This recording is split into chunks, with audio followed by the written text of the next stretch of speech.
Nouveau setup, vous aimez bien, j'ai mis la plante et tout là, je pense que si c'est validé, je vais voir moi en post-prod ce que j'en pense. Si c'est validé, je vais essayer de le faire, je vais rebouger tout mon bureau en fait, tout mon setup pour avoir ça à disposition pour tourner facilement. Mais ouais, j'aime bien l'espace et tout, j'ai viré tout l'ordi, j'ai tout viré en fait.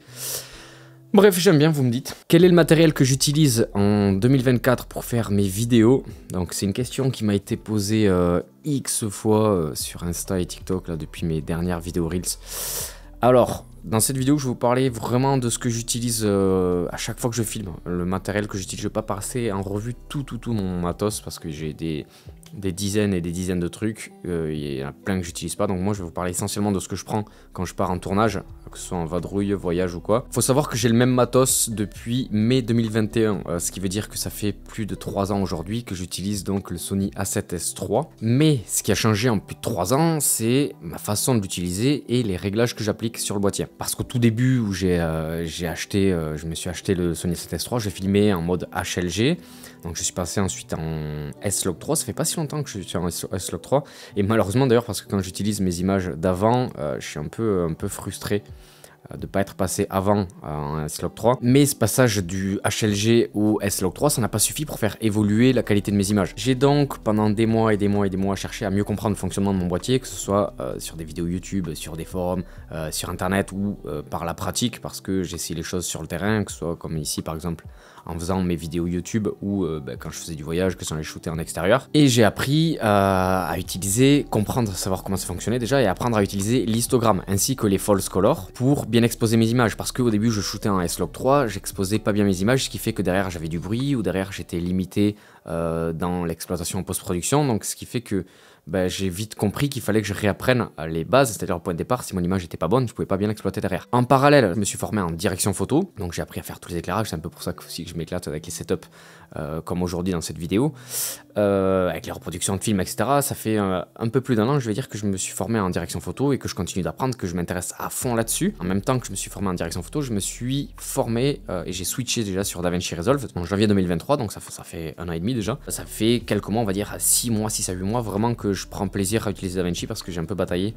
Je me suis formé dedans, je me suis formé du coup en colo parce que je voulais pas juste switcher sur DaVinci pour dire je suis sur DaVinci, j'ai vraiment développé mes compétences et acquis un maximum de connaissances dans l'aspect color grading. C'est pareil, c'est la même chose, je suis encore en train de le faire régulièrement pour évoluer encore et encore et encore pour arriver à me perfectionner dans le temps et pouvoir bien sûr dans l'idée être libre de faire ce que j'ai envie de faire en post-production. Et toutes ces choses, que ce soit la pré-production, la prise de vue et la post-production, m'ont permis de trouver les réglages parfaits de la 7S III pour mon utilisation. Attention, je précise mon utilisation, c'est hyper important parce que c'est subjectif, parce que moi aussi, j'ai regardé des dizaines et des dizaines de vidéos de créateurs, youtubeurs, filmmakers expérimentés, dont j'admire le travail, qui partageaient leurs réglages de leur boîtier A7S III ou FX3 que j'ai téléchargé, que j'ai appliqué, j'ai essayé de reproduire les mêmes réglages sur mon boîtier et j'ai remarqué dans le temps que c'était pas forcément adapté à mon utilisation parce que eux ils avaient ces réglages qui étaient adaptés à leur utilisation, à leurs habitudes, etc.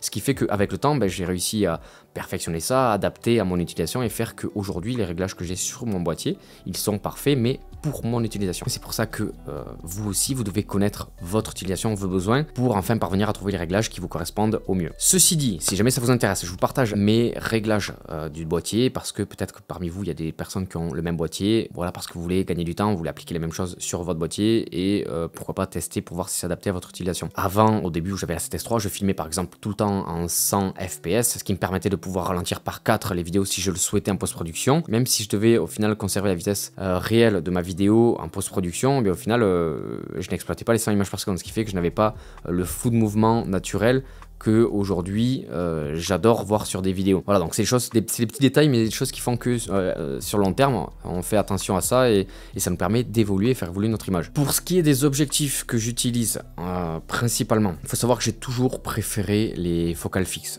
Pour moi, d'ailleurs les premières focales que je me suis achetées, c'était focales fixes. J'ai toujours trouvé qu'il y avait une meilleure qualité sur les focales fixes et surtout l'avantage aussi des focales fixes, c'est que généralement il y a une plus grande ouverture. Mais figurez-vous que moi qui détestais les zooms, je me suis acheté en juillet 2023, avec lequel je me filme là d'ailleurs, c'est le 2470 G Master 2, donc la deuxième génération f2.8 de chez Sony, que j'utilise aujourd'hui dans 90% des situations, je pense, parce que je suis souvent amené à voyager, à vadrouiller, à être encombré, ce qui fait aussi parfois en situation extérieure, j'ai pas forcément le temps ou l'envie de défaire ma focale, à mettre une autre focale pour changer l'optique, etc. Le fait de le faire, ça fait perdre du temps et du coup on loupe une situation qu'on voulait vite capturer parce que la lumière a changé, parce que le sujet a bougé, etc. Ce zoom me permet une grande polyvalence, une grande efficacité et beaucoup plus de spontanéité dans ce que je fais.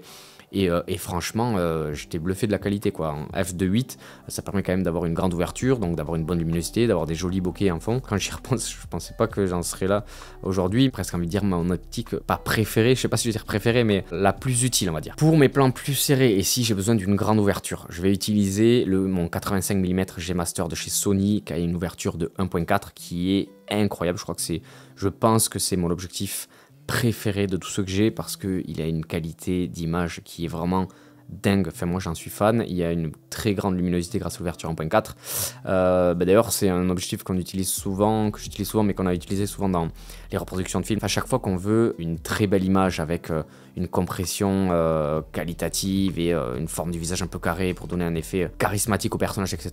C'est l'optique vers laquelle on s'oriente directement. Si besoin, j'ai aussi le 70-200 de chez Sony, ouverture f4. Honnêtement, j'aimerais pouvoir basculer sur le même 70-200 ouverture f2.8 de la deuxième génération G Master de chez Sony, mais entre vous et moi, il coûte un bras. Donc pour l'instant, bon, pour le peu que j'utilise, je garde le f4. J'ai aussi en focale fixe le 24 mm G Master de chez Sony, ouverture 1.4, qui est aussi incroyable. Franchement, c'est un de mes préférés aussi. Je dis que tous mes objectifs, je dis que c'est mes préférés. Mais en vrai, il est incroyable. Si je les garde, les objectifs, je les vendrai sinon. Mais si je les garde, c'est qu'ils sont vraiment incroyables et que j'arrive pas à m'en séparer. Quand il y a les plans de nuit ou en basse lumière ou pour de l'astrophoto, etc. Enfin, il est ouf, une qualité d'image de ouf. Pour les behind the scene quand on fait les reproductions de films, que ce soit Harry Potter, etc., Star Wars, tous ceux qu'on a fait de nuit, où il y a une qualité de malade de nuit, pour les behind the scene je parle, c'est avec le 24 mm 1.4 parce que la qualité, elle est abusée, il est hyper lumineux. Enfin bref, j'adore. Je peux pas me séparer pour la basse lumière des focales fixes. J'ai mis sur mon boîtier une cage Small Rig, ce qui me permet de pouvoir fixer mon moniteur Atomos Ninja 5 que j'utilise H24 en vidéo. Vraiment, depuis que je l'ai, j'arrive plus à faire sans. Parce que j'ai pris l'habitude, parce qu'il y a le retour d'écran qui est beaucoup plus grand que sur l'écran orientable du boîtier. Je peux appliquer mes propres LUT personnalisés dessus. Je peux utiliser l'histogramme sans que ça vienne trop empiéter sur mon image. Je peux afficher les false colors. Et toutes ces choses qui font que je peux m'assurer d'une bonne image. Je peux m'assurer aussi d'avoir la bonne netteté avec le focus picking et de pouvoir zoomer dans l'image pour être sûr d'avoir mon sujet qui est net. Je peux vraiment me projeter sur le résultat final. Et perso, je trouve une plus-value énorme lorsque je suis en tournage vidéo. Ensuite, bien entendu, des cartes SD pour enregistrer. Donc j'utilise les CF Express de chez Sony. Ces cartes-là sont hyper importantes parce qu'elles me permettent de pouvoir enregistrer avec mes réglages utilisés sur le boîtier parce que toutes les cartes ne sont pas assez performantes pour garantir une vitesse d'écriture suffisante. Des batteries Sony parce que je pense que c'est toujours préférable d'utiliser les batteries propres de la marque du boîtier que vous utilisez pour ne pas dégrader dans le temps votre boîtier. Et des batteries NPF 970 de chez New York que je mets sur l'Atomos avec un disque dur interne 1 Tera, 2,5 pouces de type SATA, ce qui permet de le brancher directement sur l'Atomos et de pouvoir utiliser les LUT ou directement record sur avec l'Atomos, que ce soit pour du RAW ou pour avoir du backup ou si jamais il n'y a plus de place sur les cartes SD. Ensuite, pour les vidéos drones, j'utilise principalement le Mavic R3 parce que j'avais fait une collab avec DJI, du coup j'ai gardé le R3 et c'est surtout aussi ce drone que j'ai immatriculé depuis mon obtention du diplôme.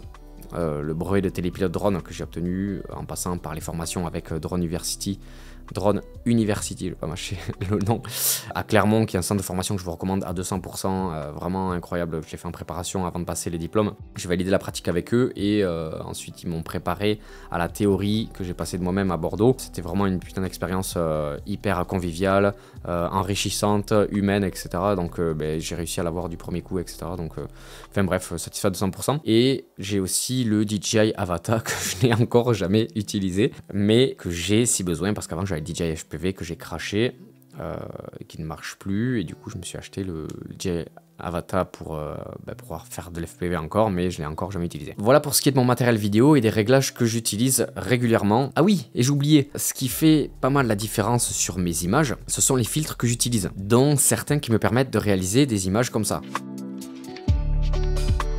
je vous en parle davantage dans les vidéos qui s'affichent à l'écran. Ciao ciao.